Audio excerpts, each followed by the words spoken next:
할렐루야. 너무 무덥지요. 여러분 건강에 유의하시길 바랍니다. 자, 우리가 에베소서 2장을 통해서 1절부터 10절까지 구원론에 대해서 말씀을 나누었습니다. 그리고 11절부터 22절까지는 교회가 무엇인지에 대해서 말씀을 나눴는데, 자, 우리가 교회는 건물이 아니라 그랬어요. 예수님이 모퉁이 돌, 기초돌이 돼서 예수님으로부터 시작되는 게 교회고, 교회는 성도들의 모임이 교회라 그래요. 그 다음에 조금 더 나아가면 나 자신이 교회라고 성경은 이야기하고 있어요. 성도 자신이 교회다. 그러니까 내가 걸어가는 것이 교회가 걸어가는 것이에요.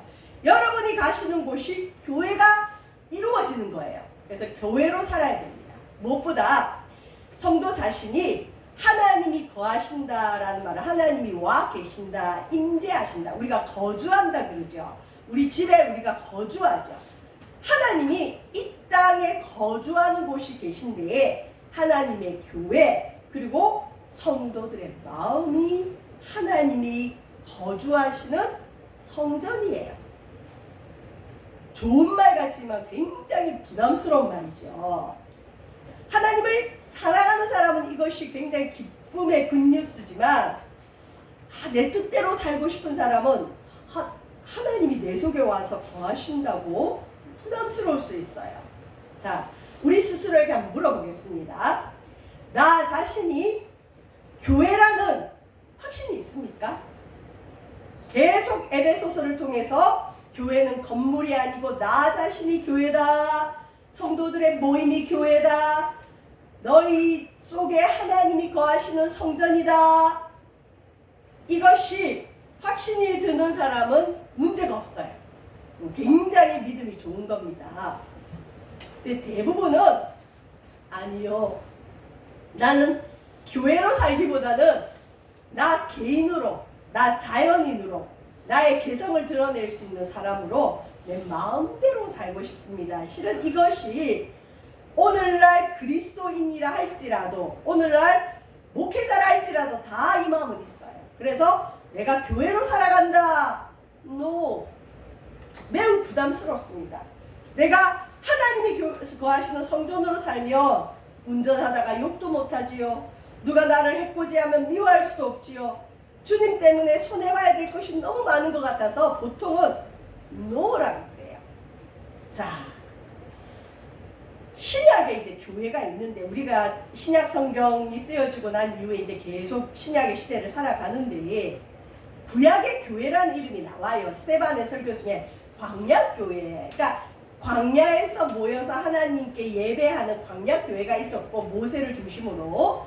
자, 신약시대, 은혜의 시대, 오늘 이 종말의 시대, 말세의 시대는 예수님을 믿는 우리가 교회입니다. 이전에는 솔로몬의 성전이 교회였고, 광야에 하나님이 지은 회막, 성소가 교회였는데, 오늘날은 이렇게 모여서 드리는 우리의 예배 처소에서 드리는 것도 교회지만, 우리가 흩어져서 우리가 가는 곳에 우리가 있으면 그것이 바로 교회입니다. 이 신약의 교회 개념인데, 자, 그렇다면 정말 내가 교회인 것이 믿어지십니까? 여러분이 가는 곳이 교회가 세워졌다 말할 수 있습니까? 나는 교회로 살아갈 수 있습니까? 아니, 이게 아니어도, 이게 부담스럽다면 저와 여러분을 보는 사람들이 하나님 생각을 할 수 있으면 그 사람은 성공한 믿음이에요. 저 사람 보니까 왠지 하나님 생각이 나. 저 사람 보니까 왠지 교회 다니는 것 같아. 저 사람 왠지 예수 믿는 것 같아. 저 사람은 더 나아가서 저 사람하고 있으면 하나님의 평안이 전해지는 것 같아. 실은 이게 오늘날 우리 하나님이 세우시기 원하는 교회인데, 자, 이 본문은, 이 말씀은 저도 부담스러워요. 내가 과연 매 순간 또 어디를 가든 교회로서 예수님을 드러낼 수 있는가? 우리 힘으로는 안 돼요, 여러분. 저와 여러분의 정신으로는 교회가 될 수 없어요. 그렇다면 신약 교회의 탄생, 생명이 있으려면 탄생의 시기가 있어야 되죠. 태어나야 생명이 있어요. 태어나야 사람이에요. 교회도 태어나야 됩니다. 무엇으로 태어나느냐? 성령의 역사로 교회는 탄생하는 겁니다. 이것이 오늘 읽은 사도행전 2장 1절에서 4절 말씀입니다. 사도행전 2장 1절에서 4절 말씀은 신약 교회의 탄생을 의미합니다. 자, 신약 성경에 이제 교회 탄생일이 언제냐? 오순절이라 그래요. 우리가 지금은 무더워서 생각조차 하기 힘들지만 조금 있으면 뭐죠? 추석이에요. 추석. 우리나라의 추석과 구정설이 있듯이 유대인들에게는 3대 절기가 있어요. 유월절, 장막절, 이제 하나가 오순절이에요. 유월절, 장막절, 오순절 날 되면 세계 각처에 있는 흩어져 사는 유대인들은 이스라엘 땅에만 살지 않았어요. 세계 곳곳에 흩어져 살았어요. 그걸 디아스포라 유대인이라 그러는데 이 유대인들이 어디 있든지 간에 예루살렘에 오게 돼 있어요. 근데 오순절날 우리 하나님께서 교회를 탄생시켰는데 언제냐?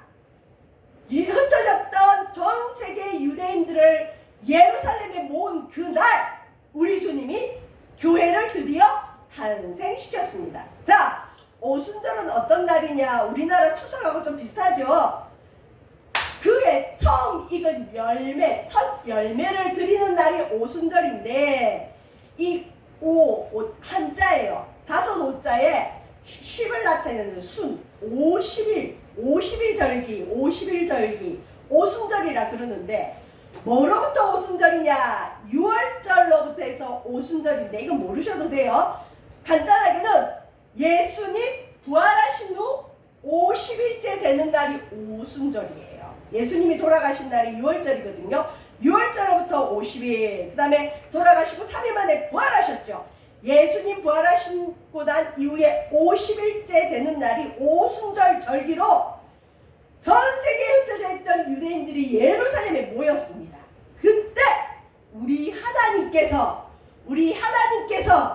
신약의 교회가 탄생하도록 성령을 부어주셨어요. 그래서 저와 여러분, 나는 교회로 살아갈 수 없지만 주님이 내 속에 교회를 탄생시키시면 저와 여러분은 성도로 교회로 살아갈 수가 있습니다. 물론 교회를 다닌다고 해서 다 교회로 성도로 살아가는 건 아니에요. 그냥 예배에 참여하는 사람만 있어요. 이 사람들은 교회로 살아갈 수가 없어요. 오늘날 우리 기독교에 진짜 성도, 진짜 교회로서 살아가는 성도가 많지 않고 그냥 극장에 영화 관람하듯이 예배를 그냥 관람하고 가는 사람이 많기 때문에 예수님의 은혜가 드러나지 않고 교회로서 살아가지 못하는, 그래서 교회가 지탄을 받고 비난을 받는 오늘 한국 교회가 되지 않았나, 우리 스스로 한번 생각해 보겠습니다.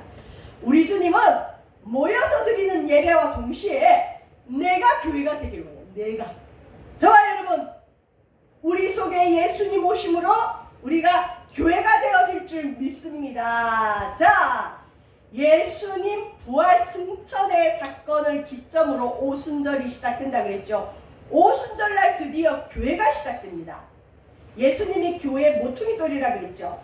예수님은 부활하신 이후에 바로 하늘로 올라가신 것이 아니라 40일 동안 제자들에게 실제로 손에 못자국 구멍이 있고 창자국 구멍이 있는 그 십자가에 달려서 죽으신 모습 그대로 부활하시고 40일 동안 제자들과 함께 먹고 40일 동안 나타나셨어요. 그리고 이제 이별식을 하죠. 부활하시고 난 이후에 40일째 고린도서에 보면 500여 형제들이 보는 데서 500명 정도의 제자들이 보는 데서 실제로 구름 타고 하늘로 올라가셨어요. 그리고 우리 예수님이 하늘로 승천 올라가시면서 제자들에게 뭘 당부를 하셨어요. 뭘 당부하셨느냐? 아니, 이런 제자들에게 뭐가 더 필요하겠어요? 예수님 십자가에 달려 죽은 것도 봤어요. 예수님 이제 부활한 것도 봤어요. 그리고 구름 타고 하늘로 올라간 기적도 봤어요. 더 이상 필요한 게 없잖아요. 그런데 우리 주님이 얘들아, 예루살렘을 떠나지 말고, 이 당시의 교회는 예루살렘이죠. 모이는 곳이 예루살렘이에요. 이 모이는 지금 예루살렘을 떠나지 말고 아버지 하나님이 약속하신 것을 기다리라 부탁하셨어요. 그러니까 교회는 그냥 탄생되는 게 아닙니다. 기다림의 시간이 필요합니다. 그리고 아버지가 약속하신 것을 받아야 실제로 교회로서 우리가 살아갈 수가 있습니다. 자, 예수님의 부탁. 예수께서 제자들에게 분부하여 이르시되 예루살렘을 떠나지 말고, 기도하는 곳을 떠나지 말고, 예배하는 곳을 떠나지 말고. 사실 이 당시 예루살렘은 있으면 잡혀서 죽을 수 있어요. 유대인들이 예수님을 죽였듯이 예수님의 부활을 증거하는 제자들을 죽이려고 위협하는 땅이 예루살렘이에요. 그렇게 무서운 곳이라 예수님 떠나면 바로 피난길을 가야 되는데 주님이 떠나지 마라 그래요. 그리고는 내게서 들은 바 아버지께서 약속하신 것을 기다리라. 너희는 몇 날이 못되어 성령으로 세례를 받으리라. 받을 게 있다는 거죠.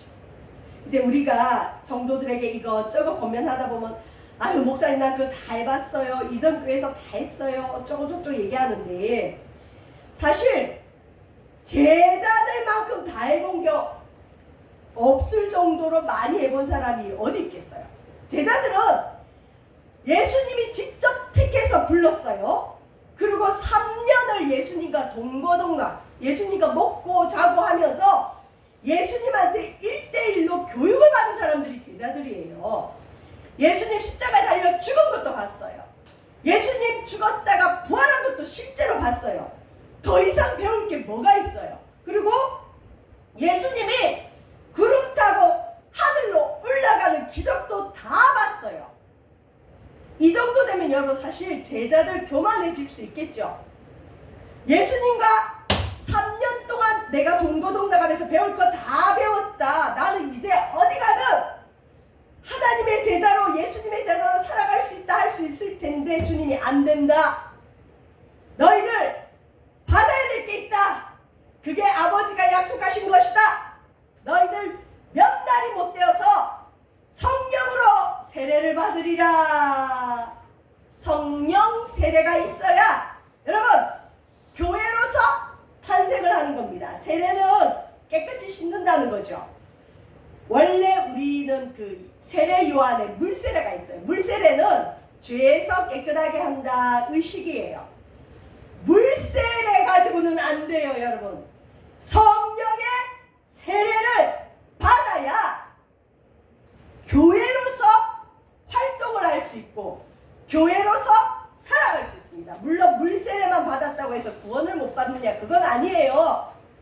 그냥 어린아이 신앙으로 누가 먹여주면 젖이나 먹는 신앙인으로 살아갈 수 있지만, 능력 있는 교회, 하나님 말씀을 선포하고 복음을 전하고 땅끝까지 이르러 주의 말씀을 전하는 사람이 되려는 교회가 되려면 반드시 받아야 될 것이 있는데 능력을 받아야 돼요. 당신 예수 믿습니까? 하나님이 정말 살아있습니까? 물었을 때 예, 분명히 살아계십니다. 하나님은 나와 함께 하십니다. 예수 믿어야 천국 갑니다. 하나님은 당신을 축복하기를 원합니다. 이런 확신 있는 얘기를 왜 못하느냐? 능력을 못 받아서 그래요. 저와 여러분, 교회로 살아간다는 건 능력받는 예수님의 제자로 살아간다는 거예요. 사도로 살아간다는 거예요. 보내심을 받은 자로 살아간다는 거예요. 어린아이 신앙이 아니라 교회를 세우고 하나님 나라를 확장하는 데 쓰임 받으려면 반드시 성령으로 세례를 받아야 됩니다. 이건 구원하고는 여러분 상관없어요. 어떤 분은 성령 세례 안 받으면 구원을 못 받는다 그러는데 그건 아닙니다.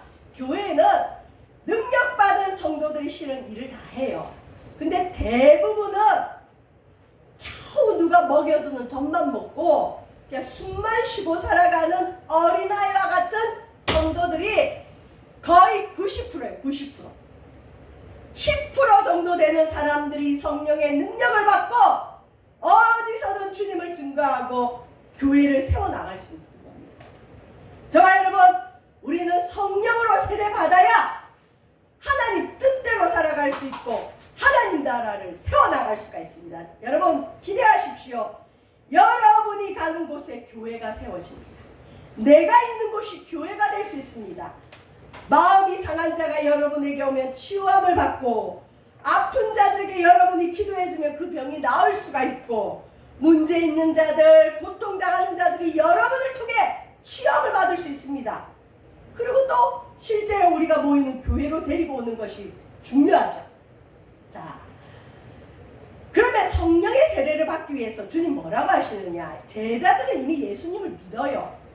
다시 얘기하지만 예수님이 직접 컨택을 했어요. 한 사람 한 사람 직접 불렀어요. 이 얼마나 얼마나 그 자존감이 풍부한 일이에요. 이게. 예수님이 직접 날 불렀는데 누가 날 건드려요? 예수님이 3년 동안 먹고 자고 하면서 실제로 양육을 했어요. 예수님 십자가에 달려 죽은 것도 봤어요. 예수님 부활하신 것도 봤어요. 예수님 하늘로 올라간 것도 봤어요. 그래도 주님이 교회가 되려면 아직 안 된다. 기다려라. 아버지께서 약속하신 그 선물을 기다려라. 여러분, 선물이 있습니다. 하나님이 교회에 오면 주고 싶은 진짜 선물이 있는데 이건 못 받고 그냥 교회 마당만 밟으면 안 돼요. 오늘날 나는 교회 마당만 밟고 가는 사람이 아닌지 정말 성령의 세례를 받아서 예수님과 함께 내가 어디 가든지 교회를 세워나갈 수 있는 사람인지 한번 보길 바랍니다. 자, 예수님이 너희는 몇 날이 못 되어서 성령으로 세례를 받을 것이다. 다시 한번 강조하지만 성령의 세례를 못 받았다고 해서 구원 못 받은 건 아닙니다. 그러나 능력 있는 교회로 살아가려면 반드시 성령을 받아야 됩니다. 누가 한 명 전도하고 싶으면 성령 받아야 됩니다. 확신을 가지고 싶으면 성령 받아야 돼요. 자, 그래서 이 제자들은 지금 당장 나가서 복음 전할 수 있을 것 같지만 주님이 기다리라 그랬어요. 그랬더니 제자들이 어떻게 했느냐? 예수님을 따르던 여자들과 예수의 어머니 마리아와 예수의 아우들과 더불어 함께 어떻게 했느냐? 마음을 같이하여 오로지 기도에 힘쓰더라. 여러분, 하나님이 약속하신 것을 받으려면 기도해야 돼요. 기도는 믿음으로 기다린다는 거예요. 간구한다는 거예요. 아버지가 이거 줄게 약속했으니 아버지 주세요 하고 기도에 힘썼다 그래요. 그래서 모인 무리의 숫자가 얼마냐? 약 120명이 되었습니다.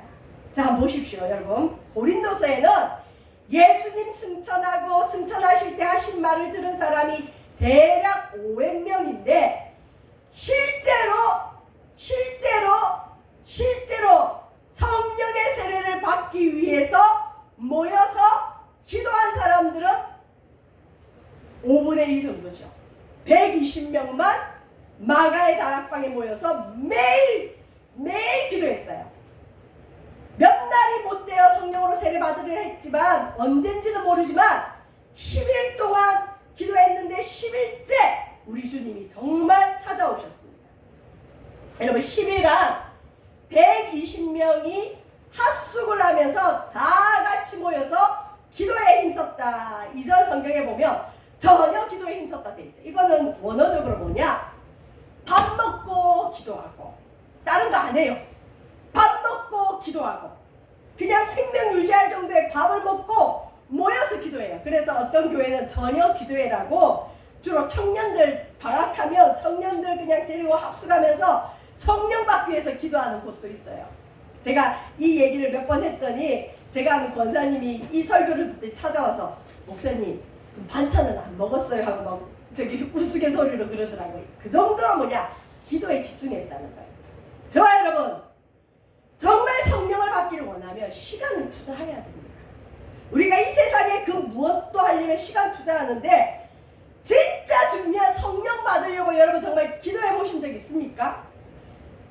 예수를 믿고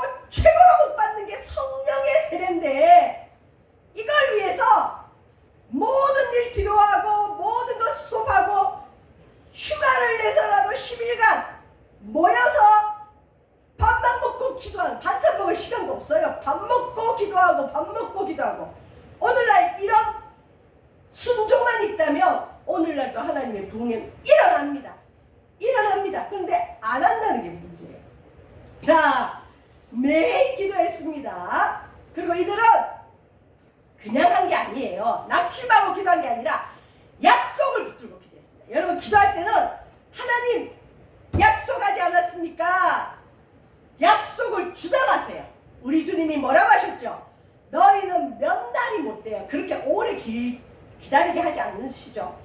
몇 날이 못 돼요. 성령으로 세례를 받으리라. 이 당시에는 요한의 물세례가 주류였어요. 주류. 그것만 받으면 되는 줄 알았는데 주님이 아니다.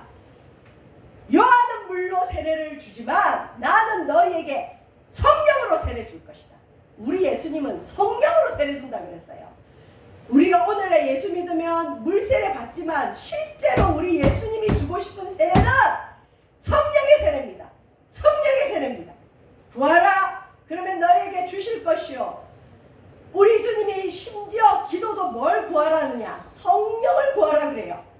너희가 악할지라도 좋은 것으로 자식에게 줄 줄 알거든 너희 하늘 아버지께서 구하는 자에게 성령 주지 않겠느냐?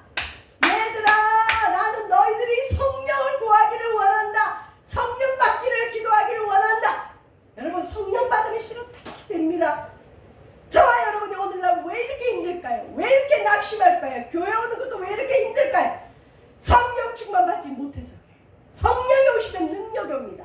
왜 나는 교회를 10년 다니고 20년을 다니고 주님을 그렇게 믿는데도 전도 한마디 못할까요? 내 속에 성령 충만이 없는 거예요. 내가 교회로 살아가지 못해요. 좀 전에 얘기한 것처럼 어린아이처럼 그냥 누가 먹여주는 밥만 먹고 겨우겨우 숨 마시고 살아가는 그리스도인, 움직이지 못하는 그리스도인, 능력이 없는 그리스도인, 하나님을 보여줄 수 없는 그리스도인이 돼버린 거죠. 주님, 우리가 이렇게 살기를 원하지 않아요. 이제 주님 오실 날이 멀지 않았습니다. 사람들이 요즘 불타 죽죠. 겁주는 건 아니고요.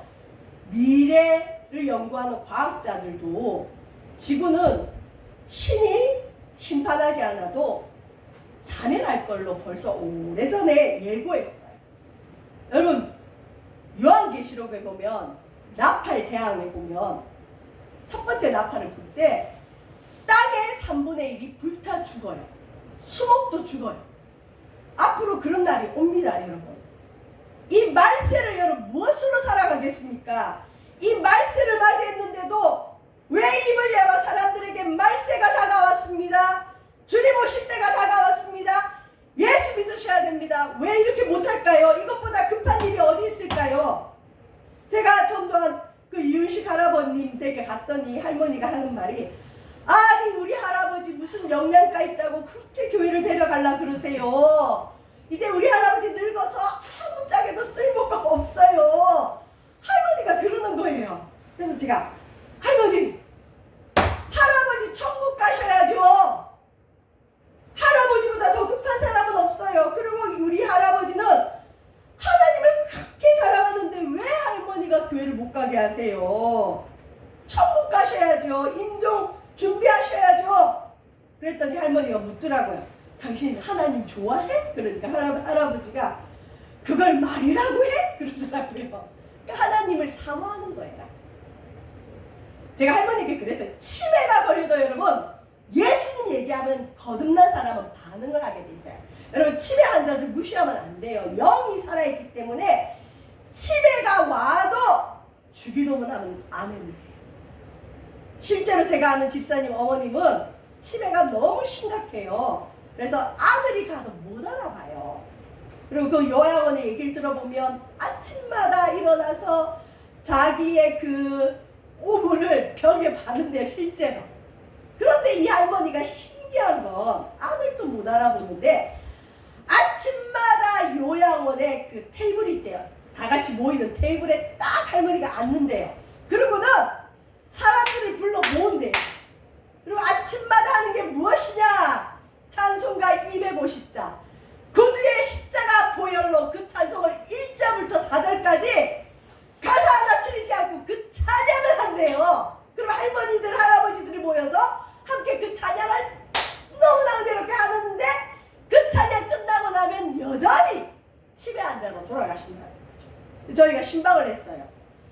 다른 대화는 안 돼요. 그런데 예수님 얘기에는 반응을 해요. 주기도문을 했더니 아멘해요. 여러분, 성령이 계시기 때문에 치매 환자여도 영적인 이야기는 통하는 겁니다. 비록 지각은, 뇌는 문제가 생겨서 일상생활이 안 된다 할지라도 그 할머니 속에 계신 성령이 반응을 해주시는 거예요. 우리 천국 가야죠. 또 우리 주변에 많은 사람들 천국 가야죠.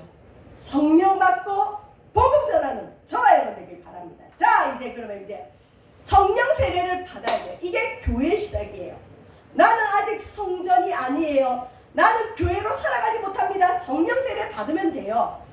우리 교회가 하나님의 역사가 일어나는 그러한 교회 되려면 성령의 세례가 이곳에 있어야 됩니다. 자, 성령 세례 받으려면 첫 번째, 약속을 믿고 모여서 기도해야 됩니다.